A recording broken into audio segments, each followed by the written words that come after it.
Well, it is 27 years ago to the day. In fact, this exact moment would have been 10 in the UK, 11 in Turin. So we would have been well into the celebrations.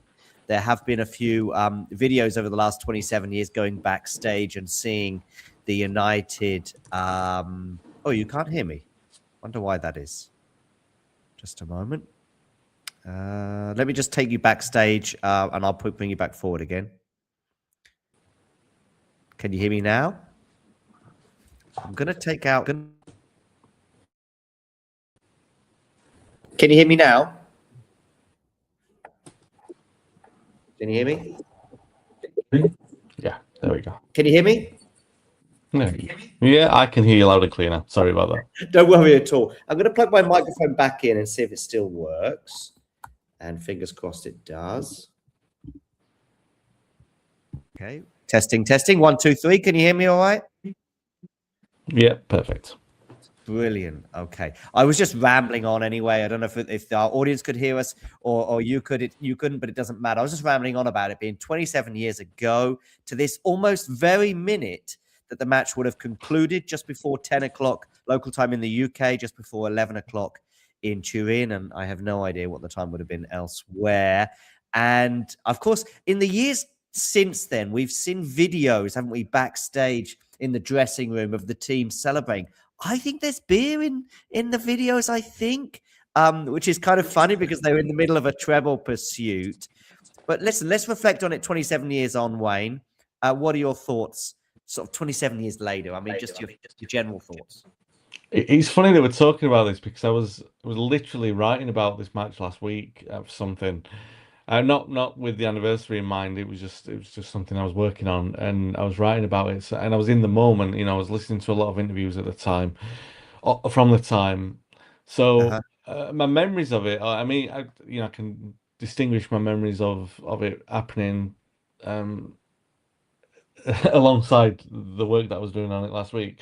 But so my memories of it, I mean, I was 17, 18 at the time, and similar, yeah. they were such incredible days. I mean, to put it in the context of where it was, United had done something that was so unthinkable, but it wasn't out of keeping with what we were doing that season. It seemed like this weird sense of, this is the way that it's meant to be, and we weren't surprised by it. And even, I mean, now you talked about it earlier, I know, on one of your tweets or in our conversation about it, where we're talking about how phenomenal it was for United to come back and how incredible the feat was and how incredible that Juventus team were. And the comeback, I mean, we'll put it in perspective of where it was in United's greatest ever games, I'm sure. But the thing that always sticks out to me is that it was an incredible comeback, but we were in control of that tie before the 40-minute mark. We were in complete control of it. So it wasn't like it was something that went down. We won it in the last minute, sure, but it wasn't like one of those where earlier in the season where we'd had to come back from a couple of goals down in certain games, where we'd left it to the last minute against Liverpool, where we'd done the same against Arsenal in extra time. It wasn't like that kind of thing. We were in control of the tie, but when you watch it again, as I'm sure that you watched some of it today, and I watched it last week, and I just remember thinking, what an incredible team we were playing against. How the jeopardy was there throughout most of that first half. What an incredible display it was from United when they went 2-0 down, and when once Keane scored, it was almost like, and it shouldn't have been that way because Italian teams, I'm rambling on here, but I love the match so much, and I love the era in which it was in, obviously, but we shouldn't have been able to do to them what we started doing from the moment that Keane scored. And it really was up there as one of United's greatest ever games. But the thing that always strikes to me on rewatches is the fact that it doesn't feel in the same, and maybe it's because we know the result, but it never feels like it's the same kind of jeopardy, because once you know Keane scores, United, the complex situation of that tie changes so much, and you can actually, on the rewatches, you can see the anxiety in the Juventus team and how they're it changes for them, and it's just I love the psychology of it, the level of the brilliance of a lot of the players in there, the sort of the razor thin line between success and failure, the romance in the story, and people forget this part, the element of it, is that Juventus was United. They were Busby had Real Madrid. That was what Juventus were to Ferguson, and his team were able to overcome that team. And yeah, I mean that's how I've rambled on. It means so much to me, that game, in the context of what United mean to me as well. And I'm sure it does to you. Hmm. I mean, I think it's really good that you touch upon the Juventus element to this, because actually this is the element in many respects. Of course, there's the manner of the win and the semi-final, the stage, pursuing the treble, etc., etc. But Juventus was the hurdle that I think we had a 3-2 group stage win in 97-98. I think actually Keane was absent for that match. I remember him not making it through injury and worrying about that match. And then we played an epic match at Old Trafford. But there was also a few chastening losses. I think one of our early forays into the Champions League was a 1-0 away loss with Boksic scoring the only goal. I remember Del Piero running rings around us at times. He doesn't play in this match, by the way. Del Piero, I'm not sure if he'd left Juventus by that stage, or we'll come to that in a moment. But yeah, Juventus was the stumbling block. There's also talking of just random videos. I mean, we're similar age, Wayne, so maybe you will have watched some of these videos that I used to buy in the mid 90s, late 90s, and treble winning season reviews and others. And I remember seeing this clip of Gary Neville in a year where we had won, I think, 5 of our 6 Champions League qualifying matches. In fact, it might have been that same year, 97-98, when we had the 3-2 win at home. And there's a bit where he goes, "Oh, Juventus have qualified, have they?" And you could see, and this is him in December, and it's just like, because I think we might have had a chance to knock them out or something like that. And it's like, Juventus have qualified. It was Juventus were Europe. They only won the Champions League once, which in many respects is a travesty for this era, because they were that good. I remember seeing them, play so well against Ajax in one Champions League semi-final, but somehow contrived to lose the final. That could have been the year they lost to Dortmund. They were the Champions League, in the way the beast is. You could be the best team in Europe and not necessarily win the tournament. And sorry, do you want to add anything to what I've said about Juventus? No, they were. I remember all those games you talk about. The first game, Boksic scored, and United. Ferguson was tinkering. I know you touched upon some of this stuff in your great book about United's defeats, so the significant defeats, and how much it played a part in Ferguson's mentality. The Juventus games are so interesting to me because they were, like you said, they were the benchmark. Ferguson assessed that team as like they were the epitome of the standard that United needed to get to, and they were at that time without question. I mean, I think it was 3 European finals they played in. One of them they won, like you said, and then a couple that they lost in. But it just reflects the standard of where they were, that they were constantly getting there.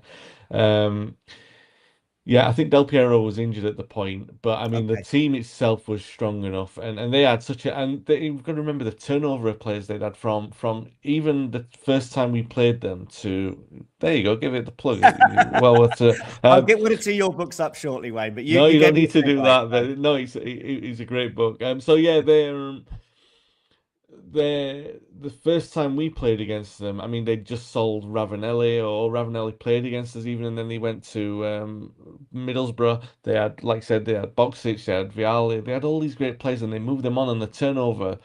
What kept them so great was the midfielder they had, and obviously when they brought in Zidane, who wasn't there the first time we played against them, because he was still, I think, or he might have just signed from Bordeaux, and he was just finding his feet there. By the time we were playing in these games, he was a bona fide world-class star who everybody knew everything about him. What was compelling about this side is that they were so clinical in a way that the very top sides were, and so again, this is at the time. At the time, we were thinking it's a little bit like Rocky Balboa meets Ivan Drago, in that the only thing that we had going for us was Ryan Giggs.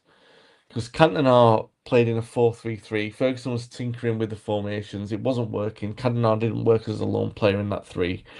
Then he moved back to the 4-4-2. And the Italians all Italian sides were terrified of Giggs, so that was a weapon that we had, and he was great Yeah, in the home game where we lost 1-0. He was fantastic in that, and he was unbelievable in the game where we won 3-2, where Cantona had retired by that point. We played the 4-4-2. Like I said, Keane was out, and I think we didn't know how long he was going to be out for that point.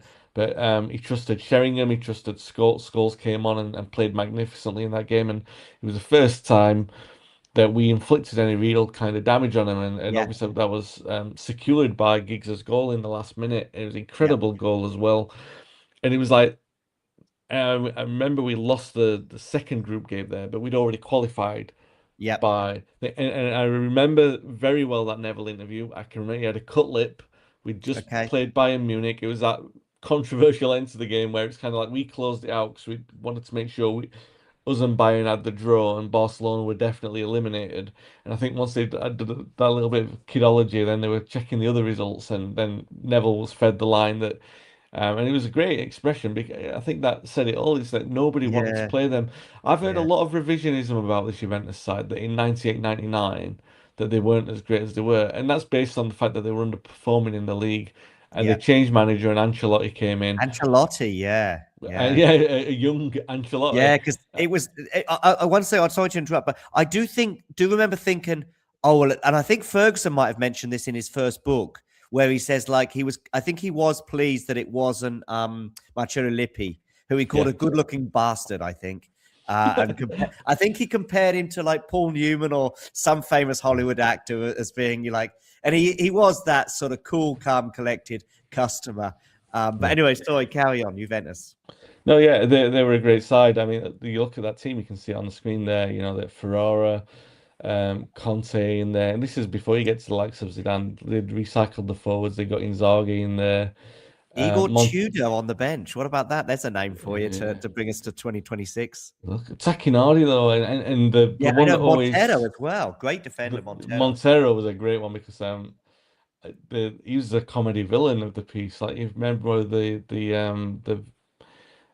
name escapes me now, the Bilbao defender who absolutely butchered Maradona in the 80s. Oh yeah, they just call him the Butcher of Bilbao. That's what I remember him as. But beyond Well, that, I don't and know. Montero got I think Ron Atkinson on commentary gave Okay, Montero the nickname the Butcher. So, okay, and he was absolutely brutal in the games that we played against them earlier in. So we'd already come up against Montero once or twice. So he was playing as well. I mean, yeah, great team. I mean, you are having an embarrassment of riches if you've got Edgar Davids and Zidane in your side. You really have, and Conte as well. Deschamps, like.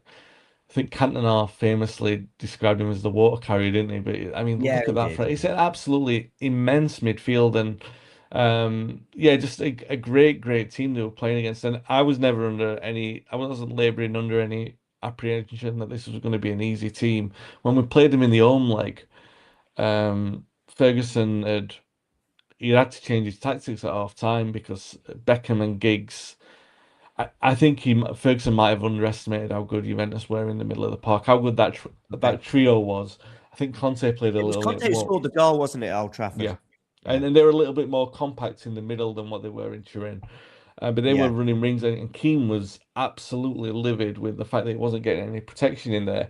They changed it in the second half. Keane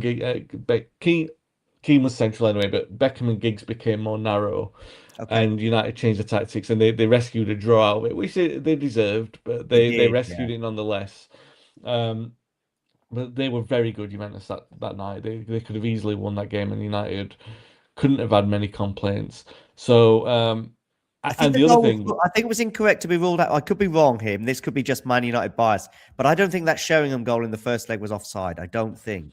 I've got a whole, I think that goal is so crucial within the subplot of that season because Sheringham, like you said, I'm with you on this. It was never replayed properly.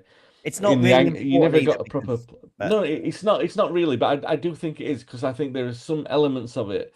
Now, Sheringham obviously he thinks he's onside and scores, and then he's waved offside. And United still, and that's 89 minutes. They salvaged something like within seconds. I can remember it well because I missed the goal. Because when it was disallowed, I was so despondent. I just left and went to the toilet and missed the goal, the equaliser. Well, uh-huh.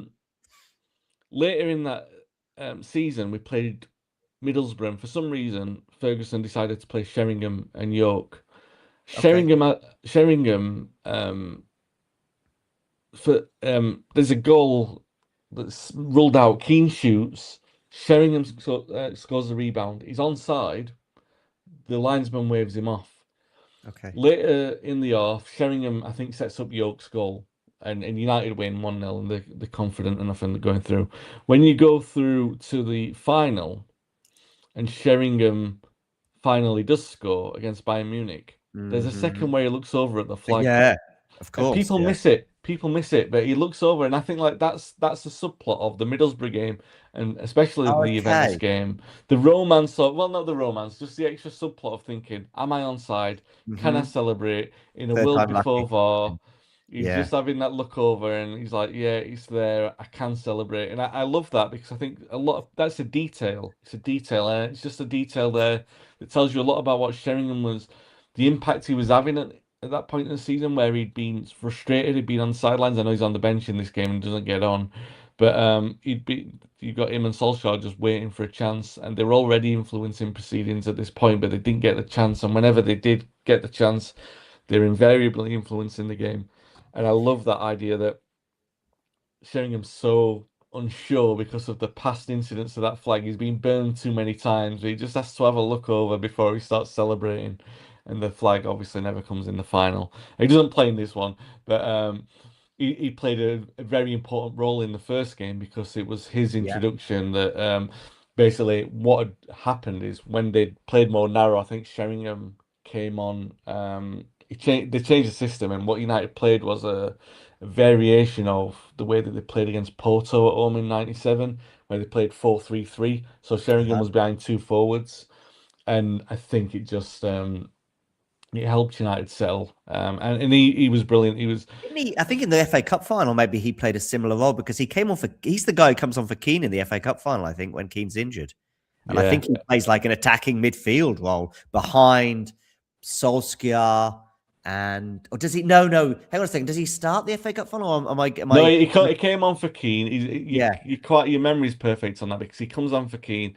It's the perfect a cup finals underway.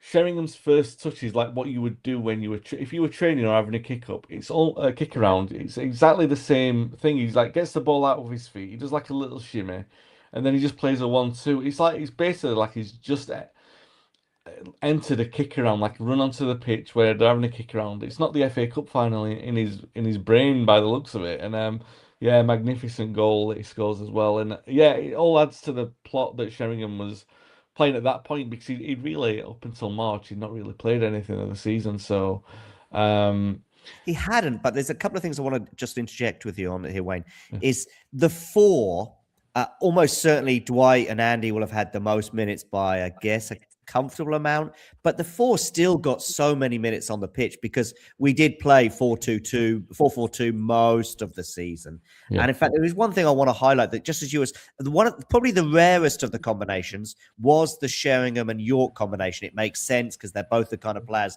that would drop off the front man. And so that was but Yeah. I remember us playing against Bayern in the group stage. And actually, we played really well in that match. It was a 2-2 draw, but for a crazy moment from Schmeichel near the end when I think he tries to punch a long throw in.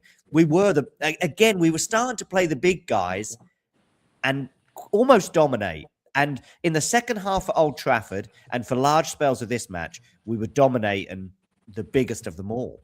Yeah. And what Sheringham's got nothing to do with this match, but just No, on I that know. note, It's okay. just as the point you were saying there about that game, and talk about narratives and the way that they return this season was the fact that when Schmeichel comes out and does his Superman punch and misses, Yeah, yeah. and the ball bounces and it goes up, and there's two Bayern Sheringham's on the players. line, I think, isn't he? Maybe. Exactly, there's two Yeah. Bayern players. Either of them could score, and Sheringham is stood as the last man there. He absolutely could not make it up the way that season went, and yeah, so and that was September, I think, and like by May, obviously he's having a completely different influence. But yeah, Colin York had to start this game. He had Of course. he'd alternated with some of the strikers throughout this recent period. I think we played Sheffield Wednesday. Obviously, he'd rotated in the semi-final replay and played Sheringham maybe Sheringham and Solskjaer together started that game. They definitely started against Sheffield Wednesday. I'm I sure of remember the that. Sheffield Wednesday game. Do you know what? It's such a funny game because it's arguably the least important because it was a comfortable 3-0 win and it isn't one of those memorable comebacks towards the end of the season. But that game, I still look fondly in terms of the Sheringham Solskjaer combination because I'm in a minority of one here, but I think in the Sheringham Solskjaer combination is the most natural of all the four. I know the It, York and Cole, I know, but York and Cole was a bit lucky, I think, yeah, Rain, in yeah, that I think Ferguson stumbled across it against Southampton just because we were struggling to get a result. And then yeah, things obviously went on hot fire for the next 3 or 4 months. Go on. yeah. No, he'd gone there 3 or 4 times as well. I think he started with Cole in York and it didn't work at West Ham. Okay. He'd gone to Solskjaer in York and it did seem to work because Solskjaer was scoring. I just Yeah. think there's something about a manager with certain weapons, and I think he valued what Solskjaer brought from the bench. And I think that really, how good he was from the bench from the moment he signed him, counted against him. And sometimes the players like Phil Neville or John O'Shea, with their versatility, counted Yeah. against them in some ways because it was like, they can do so many things, but that makes them a manager's dream in other areas that they can call upon them as secret weapons. And Solskjaer, I think, paid the price for that. So he's out of the side. And then Sheringham, I think, comes back in, and then, like I said, at Southampton, I think it's almost. I think even he plays him as Scholes with York at one point, and maybe in the game against Barcelona, it's Scholes and York. Okay. Um, so you think he's going through them all, and until obviously, there's a famous story that Solskjaer was going to be sold at one point Yeah. To after we Spurs. after we signed York. United was still pressed on signing Clivert, and if I Clivert know. had Yeah. signed, you would have thought Andy Cole would have been the one to go. Yeah. And Yeah. so all of that was up in the air, and Cole, who'd probably already beaten the odds twice at that point to save his United career, even though he'd had a great season the season before. Yeah, he was certainly brilliant, and they were the right choice for this game for obvious reasons as it unfolded. But certainly, I mean, yeah, and there were other games where they weren't quite so right and that's maybe because of the defenses they were playing against. Like in the final, it was tough for them, but in this game, they both of them were absolutely magnificent. Another one of these little video clips, and I'm going to get us very close to the game now because we are in March. After we beat Inter over 2 legs, another thing I love about this run is that we do win it unbeaten, and I Yeah, remember that quite soon afterwards. Yes, of course, the crazy way we won this match and the crazy way we won the final, but within a short, I was like, yeah, we did this and we didn't lose a match. And you look at obviously the teams that we played against, but one thing I remember a Bobby Charlton interview after we beat Inter away. And the delivery, it's so natural, it's so real, but honestly, it's good enough for the best Hollywood movie out there when he just goes, I think he's asked, is this our year? And he just says, I don't know, but I hope, I hope, I hope. And I just remember the word hope and just the delivery and hearing the left peak. And it's just so unbelievable. Obviously we had so many near misses in the previous years, particularly in quarters and semis. That's memory sticks me. Edgar Davids. This midfield, by the way, that Juventus have is quite central dominated in that Davids, Deschamps, Conte, and Zidane are 4 central midfielders. Delivio's not a flying winger either. mm, Yes, he is a bit more of a wide player, I guess. And as you see, Conte on the screen is sort of wide right, but they obviously wanted to dominate that midfield, and probably for the first half an hour first half at Old Trafford, they did so. Another thing about Edgar Davids is a quote I read from him about 10 years ago, which was regarding this game. And he said that what struck him was the lack of panic from the United team when they yeah, were 2-0 down. And he just said they weren't they weren't perturbed, they weren't unnerved by this. I mean, the away goals thing does help in terms of that. As a fan, even at 2-0 down, you're worried. Third goal and it is good night Vienna. But actually at 2-0, just one goal, as again, I might have been Roy Keane recently said, we just knew the next goal was huge. We get it and we're in a great shape. Because I think yeah, Ron Atkinson in commentary says, like, funny thing is they only need one more goal and they're actually in front in the tie. So actually 2-1 down wasn't different to 1-0, wasn't different to 0-0 in a way. The only difference is that, well, in fact, 0-0 is almost the same as 2-1, right? yeah, I'm cheating myself there, but you get a goal, you go through.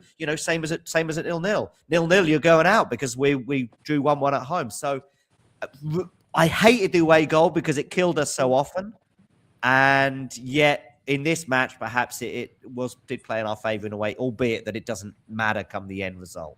Yeah, no, absolutely. And I think another thing, Bobby Charlton, yeah, was the greatest cheerleader ever. When they pulled him out for the interviews, he was like he was there Yeah. along, and there was no greater supporter than Bobby Charlton.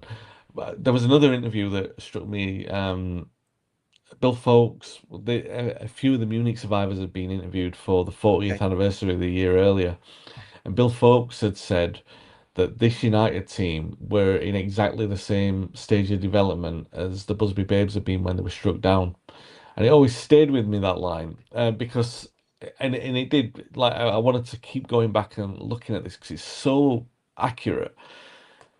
The Babes only played against Real Madrid twice, right? They played against them in 1956-57 season. I covered it in this book. Nicely done there, John.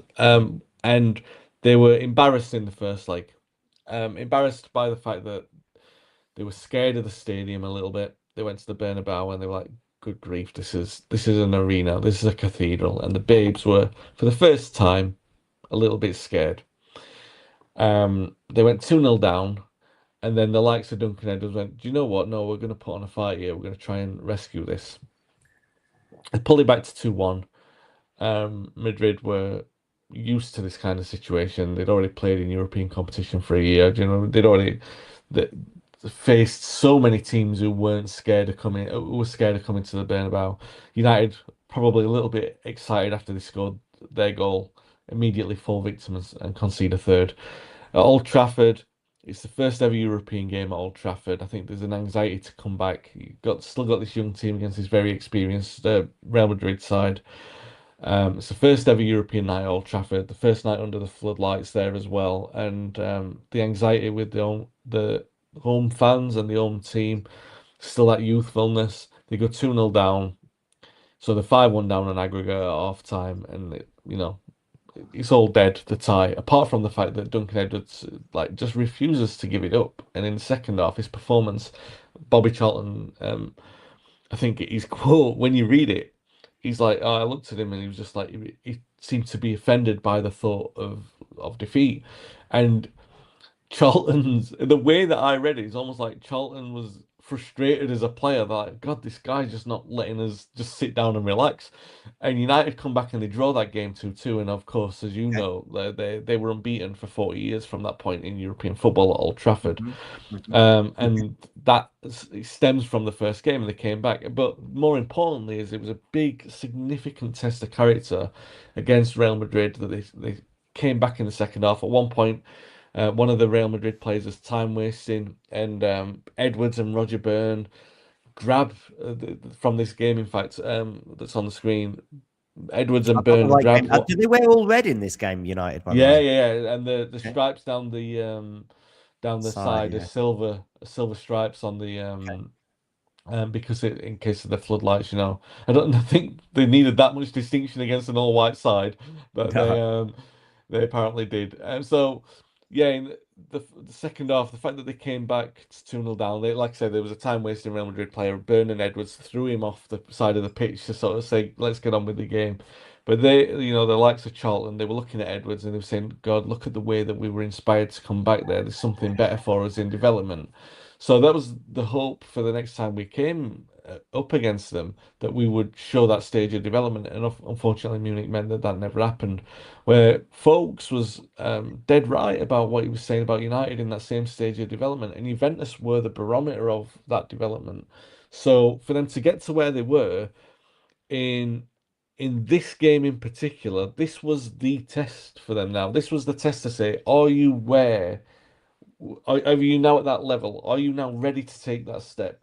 Are you where the Babes were when they died and they didn't get that chance? Do you have that about you to go on and take that result? And that's what is really fascinating to me about this tie, because it's not like an answer in a what if, because you can never do that in the same way that Charlton winning the European Cup can't do that in '68.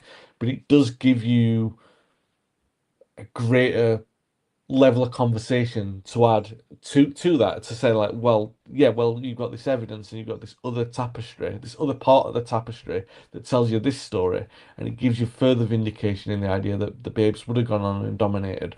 So I know we're talking about the '99 team, but it adds this layer to United history in such an incredible way, and folks to have called it in that way from '98, and United were unlucky that season with a lot of injuries, but to have Mhm. called it in that same way, to have said like, no, this team are at the exact stage of development that we were, and then for them to come up with the same kind of adversary as they had, just incredible.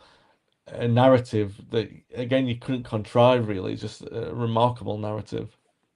I remember, I knew Juventus thrashed Ajax. I say thrashed, I mean 4-1 is one of those marginal ones. I think of 4-1 as a thrashing, and yet I don't think of 3-0 as a thrashing. But anyway, they beat Ajax 4-1 in '97, and it's a year that they didn't win the Champions League. So I think for various reasons it gets forgotten. But this was their Barcelona 5, Madrid nil, if you like. This was their Barcelona, 2009, 2011 champion. This team were that good. Now, they won't ever be remembered as fondly because they won one Champions League in this spell, but they were that good. Yes, there are some people that like to think of this version, the '99 version, as being maybe just an edge off and perhaps on the bench more than ever. I know Ancelotti's built an incredible resume since then, but he was in the early stages of his managerial career. Now, United, the 11. Now, Scholes is on the bench, and I'm sure a lot of people that, especially if they weren't born at the time, and I will remind our audience that Bruno Fernandes was 4 years old when this match took place, just to make you and I feel a bit older. And various other members of the United squad weren't even born right now. But yeah, the team, Keenan Butt in midfield, Blomqvist on the left, as you said. I just seen a picture of Blomqvist come on the pitch, and he does look a bit anxious. And for someone who destroyed us when he played for Gothenburg, I was looking forward to him. But he had a spell at Milan in between. I think that didn't work for him. And then he comes to United, and I don't know if I want to call him bruised or damaged goods or whatever, but he wasn't the same Blomqvist in many respects. And he did seem like an anxious player. I always remember Blomqvist with the sleeves rolled up, and I think he even scored a goal against Everton that season. His sleeves were so rolled up that he sort of does a celebration, just relaxing his sleeve a little bit. But his performance in the Champions League final was extremely anxious, and yeah, it never quite worked for him. But he plays when Giggs is absent because of what happened the year before. You mentioned the injuries in '98 undoing us. Ferguson didn't want that to happen again. The summer of '98 and the purchases that we made were obviously going to be fundamental for a huge push, just like in 2007 in so many respects. That huge transfer splurge in '07 to me said, okay, we are now ready to hopefully conquer Europe, and it worked out a year later. And then, yeah, Keenan Butt. What do you think about Keenan Butt starting this match and Scholes being on the bench?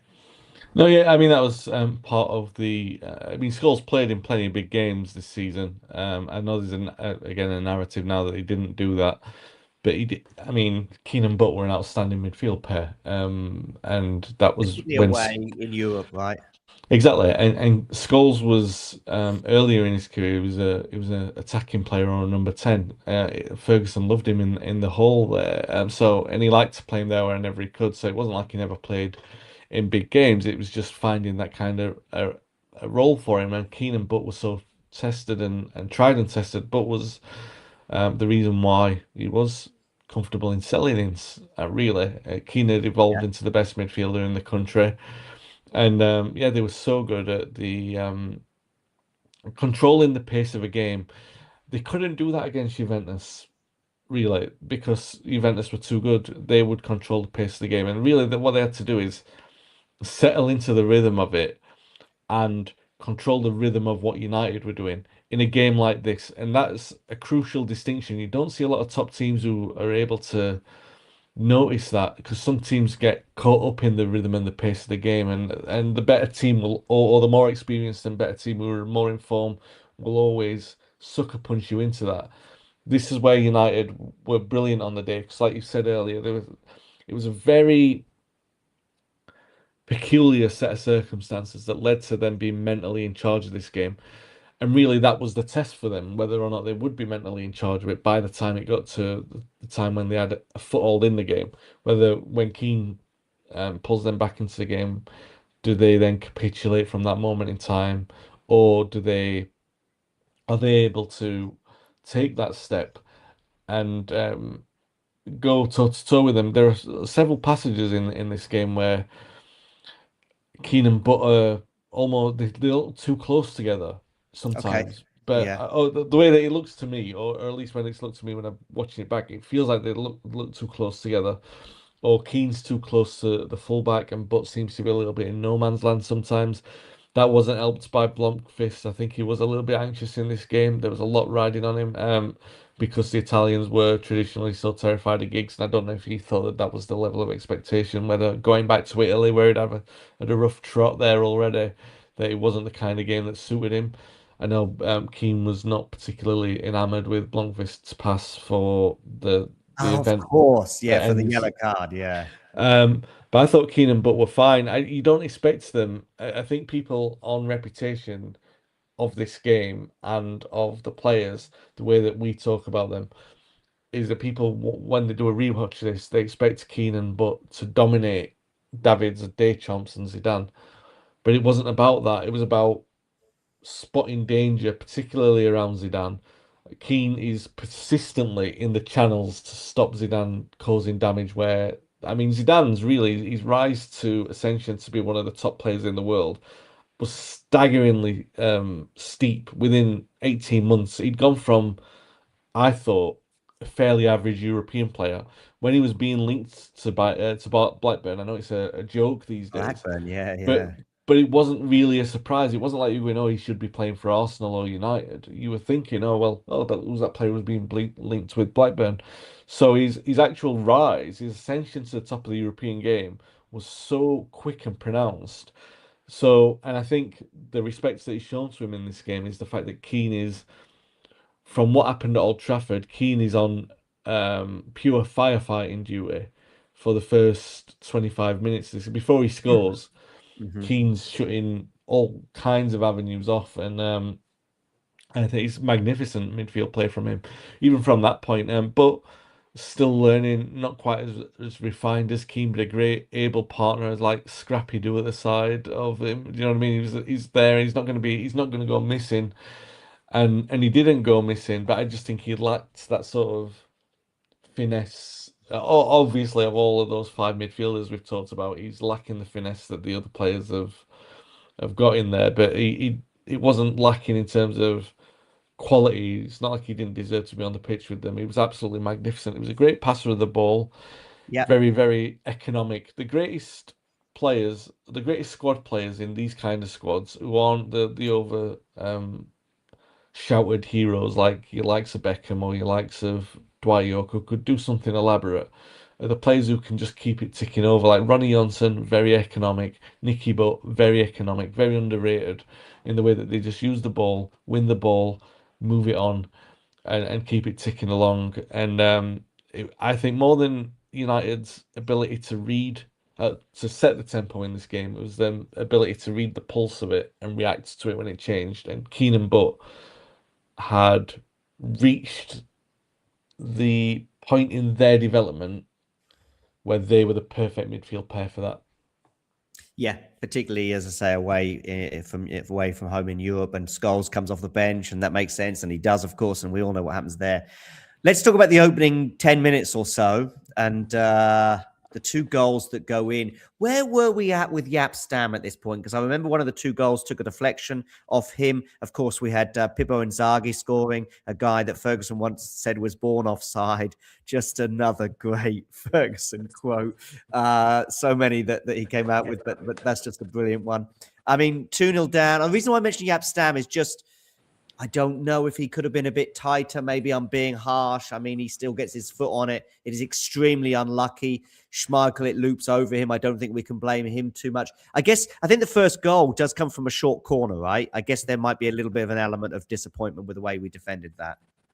Yeah, I think for Stam, I think you're right with both goals. The defending for both of them is not great. I don't blame Stam for the second one. I just think, if you think about it, if you look at it from Inzaghi, I'm surprised that got credited as an Inzaghi goal, to be honest, because it's not Oh, going really? in. Okay. Okay. I'm very surprised by it because when you look at it back, maybe it's just going on target, but it looks like a cross that's heavily deflected. I don't blame Stam for that because I think he's got close enough. He did have a little bit of an indifferent start. I think Yeah, Anelka had got him twice, yeah, but Anelka was people forget how quick he was, and I don't think Stam realised the intensity of the Premier League. But he settled soon after that, and in the Premier League, the Champions League games where he really sort of grew, and it was almost like every Champions League game was a statement of progression. Particularly the knockouts, he was just growing and growing and growing, and he'd accelerated. And I want to say this, and it's gonna sound. I hope it comes across with the greatest of respect, because at that point, Bruce and Pallister, what I'd known as great defenders, and I'd seen enough of McGraw, but not enough for in a United shirt because I was so young to think, oh, he was the best I've yeah. ever seen. Mhm. Obviously, we saw different McGraw at Villa, and he was absolutely magnificent. Where He was, you yeah. thought, oh yeah, what if? Hmm. But Bruce and Pallister at the time, you go, well, they were as good as we'd seen, but they weren't world. Maybe they were world class. I don't know if that. Maybe they were. Maybe they weren't. But they were not the Maldini and Costa Curta. They were brilliant English defenders. There was a reason why neither of them. Pallister didn't always play for England. Bruce famously never did. So they weren't England's first choice pair. So the point I'm trying to put in the perspective is they were great defenders for Ferguson and a great pair that deserve to be mentioned when talking about the great pairs. And Bruce was far better than many give him credit for. But in Yap's stand, we saw someone who would genuinely, within 6 months, you knew that you'd be talking about him as an all-time great for Yeah, United. So by the end of this season, he'd matured so much, and the performances in Europe had elevated United so much in a way that they weren't always shooting themselves in the foot, or that they weren't always being caught out by brilliant defenders. That he was, I mean, there were the famous ones against Inter Milan where Zamorano bumps into him, where he's, where he's, there was another one where I think another Italian, it might have been not Zamorano, the other Italian, the other Inter Milan striker who wasn't Ronaldo. wasn't The, Ronaldo. Not Christian Vieri at that point. No. no, it wasn't. Ventila, I think it was. Okay. They tried Didn't he score the to. goal with Ventula maybe in that He game? did it. He did in the away In the game. away leg. Yeah, yeah. But in the home game, Stan was immense against anyone that he was coming up against. He was absolutely brilliant. And in the away game, again, he was incredible in the away game. And I thought he was fantastic in the home game against Juventus. And in the away game, just that I know he deflects the crossing, but I think he's got tight enough to him, and that's just unlucky with the deflection. Later on in the off, he actually clears a ball from just under the crossbar. It's coming in, which would have certainly been a Juventus goal, and he clears it away. By Yeah. my Yeah, by yeah. this, Head one off the line, doesn't he? At 2-0 down, I think. Is that what you're saying? it was either 2-0 or 2-1, and at Yeah, this okay. It point, could have been 2-1. already for me, I had no quibble in saying Stam was the best defender I'd ever seen for United. In Okay. April, on the night of this game, I was like, all right, I'm sold, I'm all in. Yeah. And like, and I probably, if he had stopped playing that night, I would probably go like cult hero. Yeah, he would still be in my top United defense of all time. Obviously, what he did after that cements that anyway. But he was unbelievable. He was everything that we thought we were buying. This absolute freak of a defender he had no weakness in his game whatsoever. So yeah, by my mind, he was already there by this game. So I wasn't concerned too much. I mean, Inzaghi was a great striker as well. So Cheap even corner. that, I've just seen the corner given away by Beckham, and I think it is a bit cheap. It could be one of those, the first couple of minutes doesn't really matter too much. Just play it safe. I think he does slide in, but this is just a quick hot take that I've probably never taken in the last 27 years. But for me, maybe watching modern football as well and seeing how, defensive or players in defensive position will play a bit more risk. And I think he could have done, but it's a short corner. Yeah, maybe we're sleeping, but of course, what happens afterwards with these players that are Gary Neville in particular is obviously the wrong side of Inzaghi, but it's tough. Yeah, it's not a great one to concede so early on, but it is what it is, isn't it? yeah, I think Ferguson also had this line of like, sometimes this United team needed to be shocked into playing, and I this remember was certainly Owen hit the post, didn't he? I don't know if that was 1-0 down or 2-0 down when he hits the post. Irwin. Yeah, doesn't Owen hit the post from Yeah, a second half strange? though. That's already Oh, was it 2-2. second So half? Was it hit the yeah, post? so we're already in command at that point. But we were Okay. no, yeah, I thought like we were not well. We were reeling, but not reeling in the way that the confidence was hit. Like we've already said elsewhere that the Overhead kick at one. I'm just watching the highlights now. So overhead kick from Cole. I'd forgotten about that after about yeah. 10 minutes when we just one down. That goes straight into the Peruzzi's arms. But a great move of football to set that up. Do you know what I mean? United, Yeah, there's enough confidence in there to yeah, try something like that. People yeah. forget that about Cole as well, that his range of goals, even by this point, because in the 97-98 season where he'd sort of come of age for us, he scored some exquisite goals in that season. So yeah, yeah, he did well to get. I think everyone was trying an overhead kick in this season. I seem to remember Scholes trying one earlier. Yeah, York had against tried a Barcelona. couple. Yeah, yeah. And yeah, fair play to Cole for trying that one. The second goal, by the way, I've just watched it again. Yeah, he's tight. He can't do. It's just very, very unlucky and very fluky if you're a fan of Inzaghi or Juventus. But it is what it is. Of course, what happens after we go 2-0 down is what it's all about. And the way we recovered. But for sure, I wasn't probably feeling that confident, despite my post match or post 27 years later reflections of how well we were playing, how we'd come from behind. This was, we obviously had Arsenal in between, didn't we, in the heroics a week before there. We'd had the Liverpool match earlier in the season. Yeah. We were obviously wobbling against Inter, but managed to get over the line with a last-minute equaliser thanks to Scholes. We'd had the crazy matches in the group stage, the 3-3s home and away to Barcelona, the 2-2 away to Bayern as well, and so many other matches. But this was just what I thought was probably going to be a step too far, 2-0 down away to Juventus in the Champions League. Yeah, United played Juventus 4 times away from home and never scored.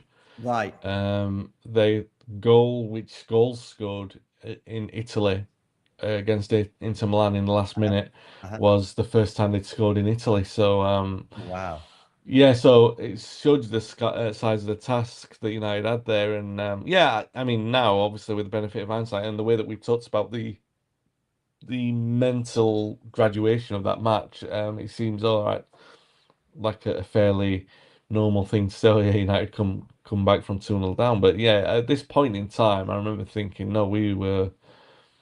I never expected us to come back, and you went at that point thinking this is going to be one of the greatest games of all time.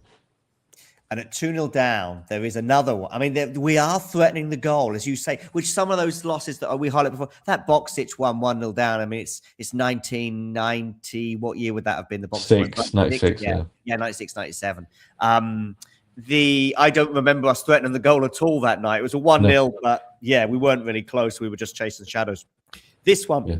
Totally different. We're threatening the goal. I've just seen a lovely little 1-2, including a dummy from York and Cole, and York ends up putting it over the bar, as well as the other chances that I highlighted. It does have a different feel to it, even if it is 27 years later. Yeah, Ferguson had said before, and even Keane had said, and you never really heard them talk with such a bold way. People, there was a little bit of fear with those sides, but I think Ferguson and Keane had both said, we'll score in Turin. They were so bold about it. Oh, we'll score out there. And that's all that United needed to do. I mean, no matter what was happening in the Juventus end, if United scored 1 goal to match Juventus's away goal, then they could be 2-1 down. And the next goal would, like I said, it would be the winning goal, theoretically, for them. I heard Gary Neville say recently, and he was talking about, all the way through to some of the Barcelona dominant matches that obviously United were on the wrong end of in 09 and 11, and to some extent the 08 semi-final that we won. And I felt this as a fan, not maybe away at Juventus that night or away at Juventus so many other times, but from this moment, this 98-99 season, all the way through to probably 2013 and Ferguson departs.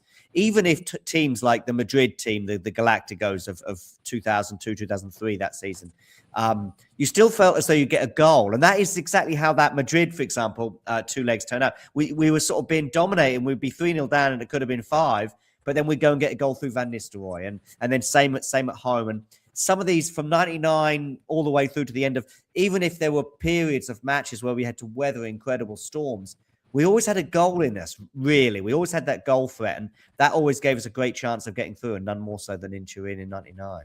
Yeah, I think this is the game that started it, to be fair, because then Yeah, you've got Bayern Munich after this. I know United had already been leaning that way towards uh, for most of the season, but I think you're right. I don't think if you remember the Real Madrid game, I think it's actually, I guess most of these games happen around this time of year, but it was a couple of days ago, it was the anniversary of United playing Real Madrid at home in 2000. yep, yep, And we lost 3-2 when we were yep, 3-0 down in an hour. Keane had scored the yep, own goal. yep, Redondo had run rings around Berg, and Raul had scored a yeah, couple of goals. yeah. And we pulled it back to 3-2, Uh-huh. and there was probably about 5 minutes left. And Old Trafford was expecting two more goals. It was the craziest atmosphere. The night the atmosphere before the game was so weird because it was almost like because we'd drawn the first leg 0-0. It was almost like we expected to concede a couple of goals before we got going against Real Madrid. We didn't know what to expect. It didn't feel like a good result. People would say like, "Oh, 0-0 in Real Madrid's not a bad result." It didn't feel like that. No, So it didn't.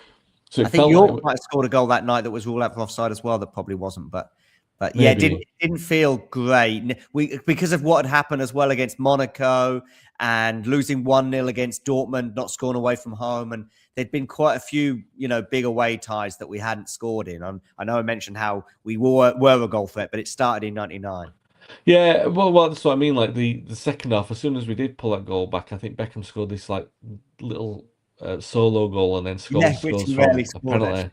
In a goal threat. Exactly, and it gave you hope of something that was completely unrealistic. And this is the game that started that. And Keane's the player who started it because I mean it has to come from somewhere. It has to start from somewhere. And Keane scoring the header in the way that he did, and Yeah, almost like, I mean it's 24 minutes into the game, and United have got a mental advantage in that because they've got more than an hour to play. They know that they've only got to score one more goal, and they've already scored a goal.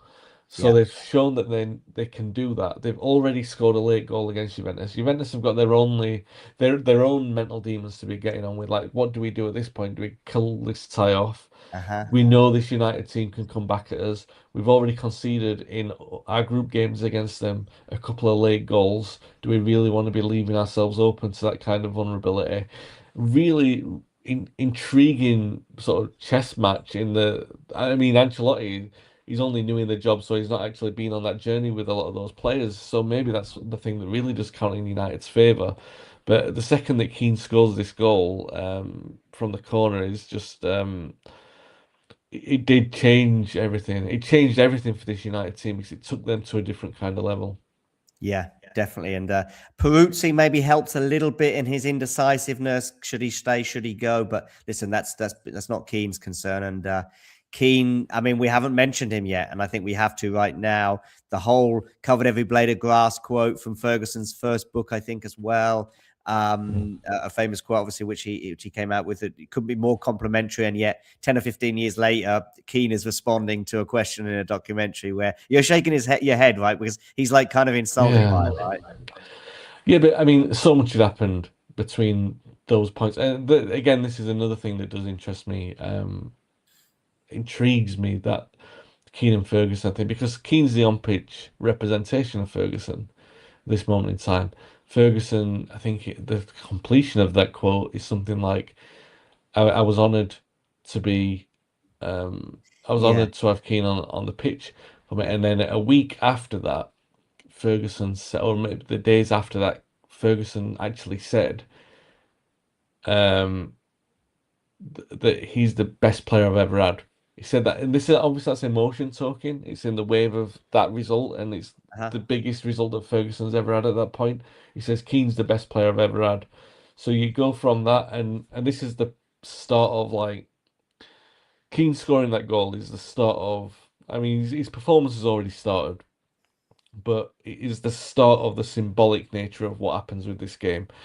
And the individual performances, wherever you go in however you feel, it's in the top five of individual performances in United history, without question. Wherever you rank it in that top five, it's definitely in there. So it tells you how high.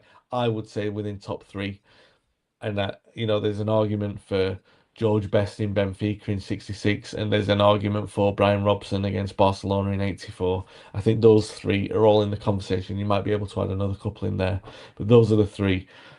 So what you're seeing there is the start of that. So that needs to be reminded in the perspective of where United were, where they were going, what Keane said, what Ferguson said. He didn't make those kind of remarks until his argument with Ferguson had Oh yeah. well and truly kicked in. And he would have been stung by whatever that fallout was, which emanated from them falling out in 2005 and Ferguson sacking Keane. Keane probably felt like he had to swallow his pride when he was Sunderland manager and he was asking Fergie for loans. And then Fergie releases his book and he doesn't include Keane as one of the top class players that he's ever had. When he undoubtedly was, so there's a bit of a thing from from Ferguson. Keane was, which was unnecessary. He doesn't need to hit that broadside, and Keane's obviously emotionally reacted to that by taking his own swipes in his own book, and then the saying the things they said. He barely even speaks positively of Ferguson at all. The words stick in his throat now, and because he's emotionally affected, and you can Yeah. understand that. But Keane saying what he did, like. It's almost part of Keane's caricature now. Like that's my job, that's his job, blah blah. But it Mm. wasn't. It wasn't his job because that's the thing that separates the greats. And this is something that was the put him sets him beyond the stratosphere. It's one of those. I Yeah. was saying earlier about Duncan Edwards against Real Madrid. That's in that top five mix as well. The greatest Okay. individual performances, and this is that. It's in there. So it's no when I'm talking about those great individual performances. One of them's Duncan Edwards when we come back from 2-0 down against Real Madrid. One of them's Brian Robson when we come back from 2-0 down to beat Barcelona over two legs.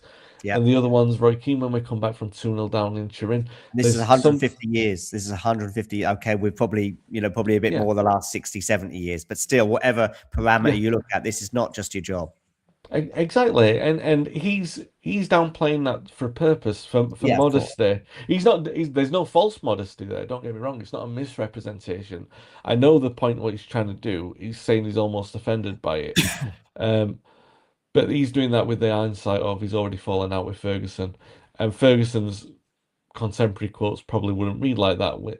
But they should. They should because in the moment.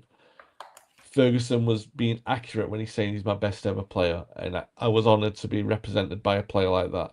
And he covered every blade of grass. And in the moment, it's one of it's Keane's best moment. It's Keane's best ever performance. So I mean, you've got to consider that in the context in which it's delivered. It's just it does make me sad to look back at this last 25 years and see how that relationship's being affected the way it is. But it shouldn't affect our memory of what we saw and what we definitely know happened because it's definitely not a case of he's doing himself a massive disservice there because you're easily letting the door in for someone who goes like, oh, is Gerrard better than Roy Keane? Well, Roy Keane himself just says that it was just my job. Right. Yeah. You know what I mean? It's not fair on Keane's not doing himself any favors there. So it was and from that moment on, he was already playing well, but from that moment on, and obviously what happened over the 10 minutes after that, just a phenomenal contribution. Of course. Schmeichel, I've seen him just make an error, the one that led to Stam saving his bacon Yeah. on the line.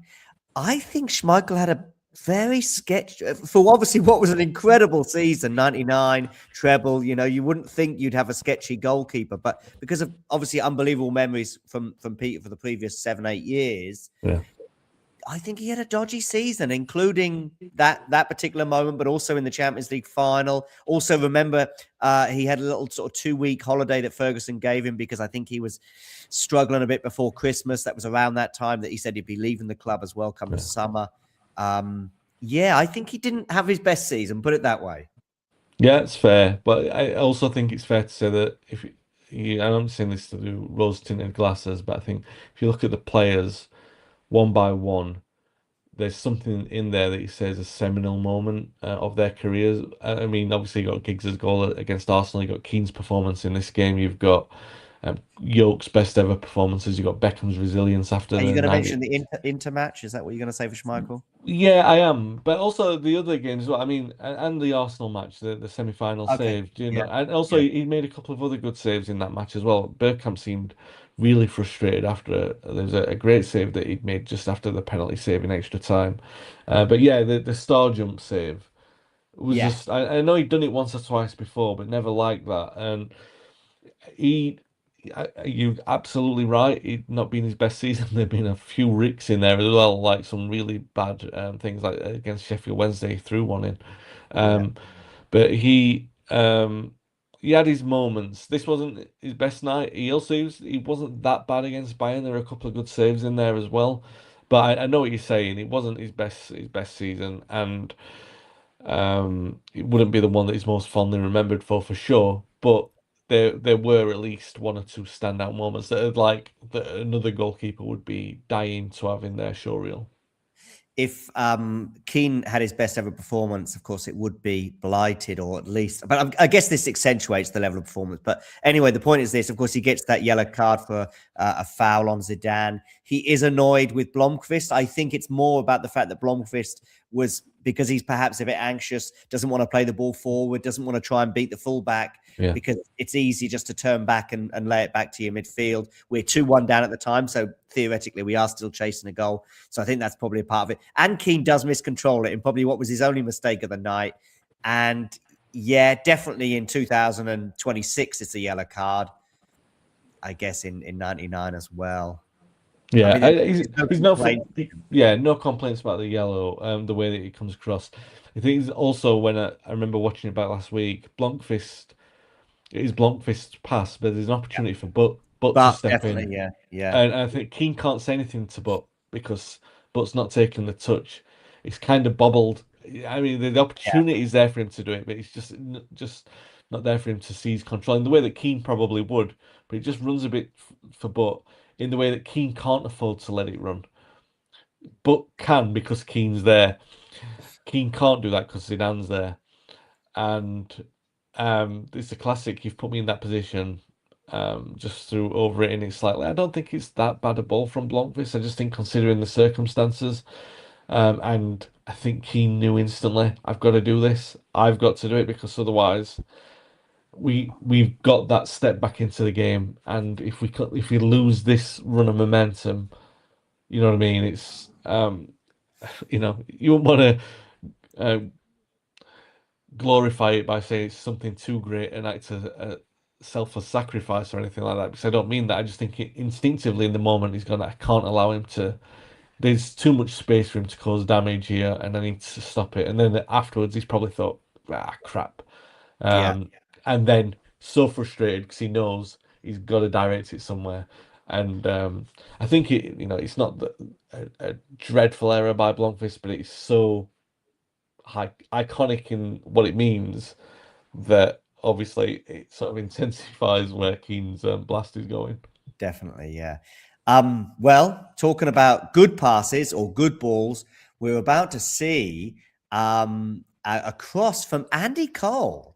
Yeah, I think I'd misremembered this, and I must have seen this match 100 times over the last 26 years in various formats, extensive and full match and brief highlights.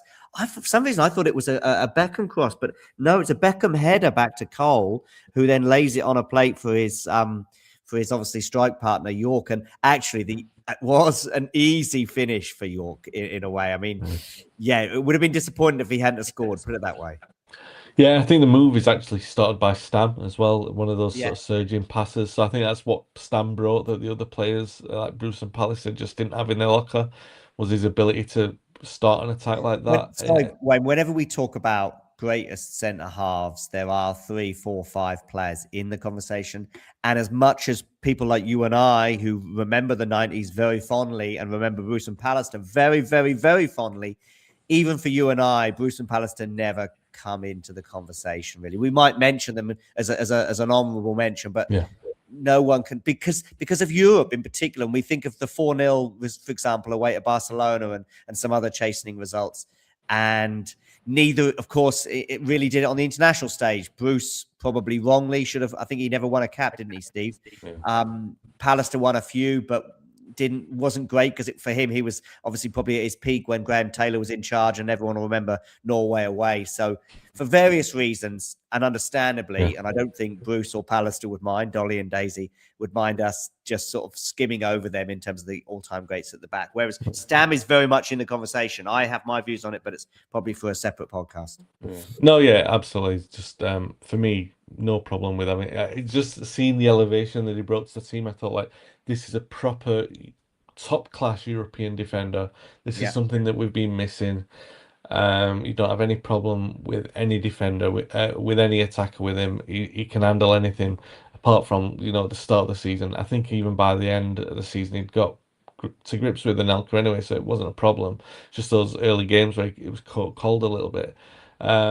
But yeah, I mean, the goal itself was great. I mean, yeah, I've misremembered that in the past, thinking it was a Beckham cross or even a Neville cross, but Beckham holds it up, and yeah, Cole, like I was saying earlier, he'd added so much more to his game, and this was probably, of all the great things that York had done in the season, I mean, the step overs and everything like that, they're featured in a lot of Cole's goals. This was Cole's payback for that. Just a lovely clipped cross and a fantastic header from York as well. Yeah. What did you think about the transfer of York? Because I didn't see that £12.6 million player that Ferguson saw in the previous few years. I know he did well against us on a few occasions, but 12.6 million to me at the time seemed wild. Yeah, I think this started around 8 million. Didn't start with York. It was famously one of those second choice signings. Obviously, I said earlier, Clivert was one. I think Ariel Ortega was one that they were looking at, but they never. They looked at another couple of forwards in there, and Batistuta, but the pay grade was way too high for him. So Ferguson, as he often did, if he'd sort of like been knocked back with his A and Bs, looked for a player in the Premier League who might be a bit off kilter, someone a bit different. And York was. I mean, I was trying to work this out the other day. Where would you place him in top 10 Premier League strikers in the first decade? And I don't know. Oh no. He might get in the 10, but I mean, you're talking Shearer, Ferdinand, Cole. He also didn't quite have the longevity at the top. Yes, he was at Villa for many years, but it's not like Shearer, who every year he was fit and healthy, or even Les Ferdinand or Ian Wright or Andy Cole. They had 5 or 10 years. You talk about the first 10 years of the Premier League. A lot of those players, maybe not Ian Wright, but a lot of those other players played almost every year, and every year that they were fit, they were scoring 15, 20, 25 goals and picking up trophies as well. Yeah. Maybe not Alan Shearer. I wouldn't have picked York. If you'd said select a striker, I wouldn't have picked him. But then that's why I'm not Alex Ferguson. And he did want him, though. He really did want him. He really fancied him, and he wouldn't let go. He wouldn't take no for an answer when Villa did say no, and that started around £8 million. And it went up and up and up, and maybe they just got the word that York would go if they pushed it enough, and eventually they'd provoke the famous line from John Gregory: "If I'd had a gun, I would have shot him." About York's transfer request. Eventually went through. I thought 12.6 was really high. Yeah. But he was like he was born to play there. That was a really good sense by Ferguson, that he settled into the occasion, this sense of occasion at United, and he loved that. There was no nerves about him whatsoever about the stage. We've seen many. Just once, Wayne, just once all season. And Ferguson, I think, also mentions it in his first book, which, by the way, is an amazing read. The second one, as much as I think Paul Hayward is a great journalist and a great writer, I just felt it was a bit rushed, or maybe he couldn't quite delve into some of the stuff. The first one was almost no holds barred. I mean, think about some of the gems about Brian Kidd, who, of course, left throughout this season, and his pursuit of John Hartson and all sorts of other bits and bobs. And that, and also his contract negotiations, I think, in the mid-90s when England came sniffing, and even there was questions about whether he should have the distraction of horse racing, which would come again in a few years. But that first book is amazing. And one thing he says in the first book, sorry about for interrupting you, Wayne, but was about there was one night in the whole year when York wasn't quite himself as a personality. And you can possibly guess that one night? Arsenal at home? No, the Champions League final. He said the final itself, yeah. He missed a penalty against Arsenal, which is... Yeah, he did. Yeah, he did. But, Yeah, it might be a bit harsh to sort of say he was off his. Yeah, he wasn't great against Bayern either. But yeah, look, by and large, he definitely he wasn't a signing I would have made, but he was brilliant. He was absolutely brilliant. Brought Oh, something out of Cole as well, and I think sometimes I mean, he wasn't. He had his moments after this, but he wasn't fantastic. He wasn't ever the same kind of level. not quite. No, I think Um, motivation comes into that, right? yeah, and you can sort of understand that, especially if that's your first year at Old Trafford. You've not been involved in the chase so much. Every day's been an holiday for you. It feels like it's always going to be like that. But yeah, and look, he was talking about Bruce and It's, Pallister earlier. it's York who hits the post. Like again, I'm misremembering. It's York who hits the post in the first half. Sorry, go on, carry on. Yeah, no, yeah, but we're So still Owen talking hits about in the Bruce. second half, yeah, Yeah, but York hits in the first, yeah. Sorry. yeah, saying about Bruce and Pallister not entering the conversation for greatest ever United defenders. York wouldn't he might not even be top 10 United strikers of all time. He probably isn't. So it tells you where he is in that conversation. But also you would say, could any other United striker in history have made the kind of impact that he did this season? It's hard to imagine because he's such a distinct and individual player. And everyone played their part, like I said, this season. That he had so many great moments. He brought the best out of Cole. Was great. He had a great sense of timing to get on the end of Beckham's crosses as well. Um, he was definitely worth the 12.6 million at the end, for Yeah. sure. I mean, you talk about great seasons, then he comes into the conversation, and much I've made a bit of the Schmeichel season. Some people have mentioned Giggs this season. Perhaps it's because he missed this night, among others, and also had a sort of a weird Champions League final. I think he actually played okay, but obviously he was played out of position, and he also didn't score a lot of goals. I think at least in the league this season, Giggs. Yeah. So some people have sort of misremembered that. But I don't look at the time when I was watching all of this unfold, I wasn't thinking that Giggs was having a bad season. That's for sure. 2-2 half time anyway. So things obviously looking very good for those of you that are super new to watching football. We used to have this thing called away goals, and that would have meant United would have gone through with the current scoreline. But of course, one goal for Juventus would send them through. But a first half where we'd hit the post through Andy Cole, through Dwight York. We'd created loads of other chances. I just saw another chance that Andy Cole hit on the turn. And yeah, we were probably the better team at this point, and we would cement that in the second half. Yeah, Juventus were caught by this point. They didn't know what to do with the run of the game. Do they push for a Sure. second goal? Do they wait until late to try and kill it off, which is what a lot of Italian teams tended to do.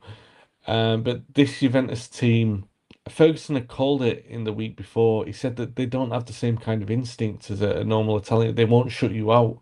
Okay. And maybe that's the instinct of like, your Zidanes or Davids, the players who maybe the Italian players did have that. Or maybe he just expected that from an AC Milan side or something, or even Inter Milan who were a bit more defensively rigid than this Juventus side. Maybe there was the idea that you'd sting their pride by saying, well, you won't be too cowardly on your own patch to go and win it. But they'd already done that part of it. They'd gone to score 2 goals earlier on. You know what I mean? At this point, they were caught in the dynamic of the rush of the game and the way that they probably expected United to fold a little bit by their scoring 2 goals early on and now not really knowing what to do with it.